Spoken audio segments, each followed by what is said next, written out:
السلام علیکم ورحمۃ اللہ وبرکاتہ۔ میرا نام اسماعیل ہے، میں نیپال سے تعلق رکھتا ہوں۔ میرا سوال یہ ہے کہ شیخ صاحب، میت کو جو کھانا ہے وہ کس کو کھلانا چاہیے، مسکین کو یا مالدار شخص کو؟ جیسے کہ ابھی ہمارے گاؤں میں ایک ہمارے قریبی دوست انتقال ہو گیا ہے، تو گاؤں والوں کا جو ایک لیڈر ہے انہوں نے کہا ہے تمام گاؤں والے کو کھانا کھلانا پڑے گا، پورا جتنا ہے محل میں تقریباً 200 یا 150 گھر ہے وہ تمام لوگوں کو کھانا کھلانا پڑے گا، اس طریقے سے ان لوگوں نے مانگ کی۔ تو قرآن و حدیث کی روشنی میں ذرا بتائے کہ مسکین کا حق بنتا ہے یا مالدار شخص کا حق بنتا ہے؟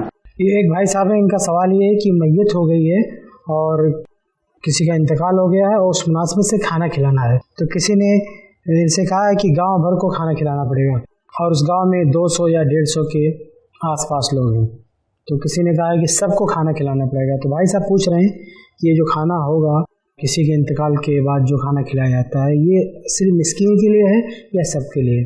تو بھائی صاحب اس کا جواب یہ ہے کہ یہ کسی کے لیے نہیں ہے۔ قرآن یا حدیث میں ایسی کوئی بات نہیں ہے کہ کسی آدمی کا انتقال ہو جائے تو اس کے بعد آپ سب کو جمع کر کے کھانا کھلاؤ، ایسی کوئی تعلیم نہ قرآن میں ہے اور نہ ایسی کوئی تعلیم کسی حدیث میں ہے۔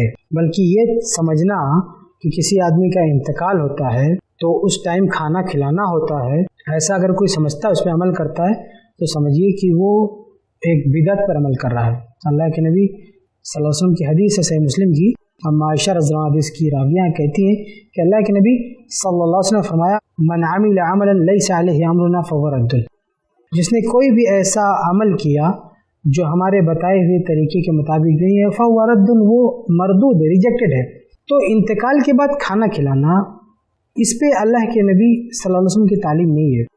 اللہ کے نبی صلی اللہ علیہ وسلم نے ایسی کوئی تعلیم نہیں دی ہے کہ کسی کا انتقال ہو جائے تو سب کو جمع کر کے آپ کھانا کھلائیں، نہ اللہ کے نبی صلی اللہ علیہ وسلم کی ایسی کوئی تعلیم ہے، نہ صحابہ کرام کی زندگی میں ایسا کچھ ملتا ہے کہ کسی کے انتقال کے بعد سب کو جمع کر کے پورے گاؤں بھر کو کھانا کھلاؤ۔ تو یہ پتہ نہیں کہاں سے لوگوں نے یہ چیز کی شروعات کر دی ہے کہ کسی کے مرنے کے بعد سب کو کھانا کھلاؤ اور سب کو جمع کر کے دعوت لو۔ اسلام میں ایسی کوئی بات نہیں ہے، اس لیے آپ غریب، مسکین اور غیر مسکین کی بات چھوڑیے، سیرے سے کھانا ہی مت کھلائیے، کسی کو مت کھلائیے۔ کون شخص ہوتا ہے مطالبہ کرنے والا کہ کھانا کھلاؤ؟ جب اللہ تعالیٰ نے یہ لازم نہیں کیا، اللہ کے نبی صلی اللہ علیہ وسلم نے یہ لازم نہیں کیا، تو کون ہوتا ہے کہنے والا کھانا کھلاؤ؟ جو شخص یہ کہہ رہا ہے کہ انتقال کے بعد سب کو جمع کر کے کھانا کھلاؤ، اس سے پوچھو یہ تم کیوں کہہ رہے ہو؟ کیا اللہ تعالیٰ کا یہ حکم ہے یا اللہ کے نبی صلی اللہ علیہ وسلم کا حکم ہے؟ صحابہ نے ایسا کیا، تابعین نے کیا، سلف نے کیا؟ کسی نے نہیں کیا، کہیں ایسی کوئی بات نہیں ہے۔ پھر یہ رسم کہاں سے لوگوں نے اپنا لیا کہ کوئی انتقال کر جائے تو بیٹھ کے سب کو، وہ بھی 200 لوگوں کو، وہ بھی زبردستی، ایک آدمی پریشان ہے اور سوچ رہا ہے کہ کیسے کھلاؤں؟ تو یہ رسم کس نے ایجاد کر لی ہے؟ بدعت ہے، خرافات ہے۔ اس سے خود بھی بچیے، دوسروں کو بھی اس سے بچائیے اور یہ سسٹم بالکل ختم کیجیے، پوری سختی کے ساتھ، مکمل سختی کے ساتھ آپ اس کو رد کیجیے۔ بولے ہم کسی کو کھانا نہیں کھلائیں گے، بولے چاہے غریب ہو چاہے مسکین ہو، کسی کو نہیں کھلائیں گے۔ کیوں؟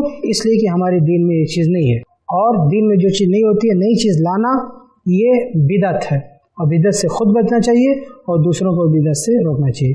امید ہے کہ بات آپ کے لیے واضح ہوگی۔ ایسے ہی اور ویڈیوز بنانے میں ہماری مدد کریں، i+ TV کو ضرور ڈونیٹ کریں۔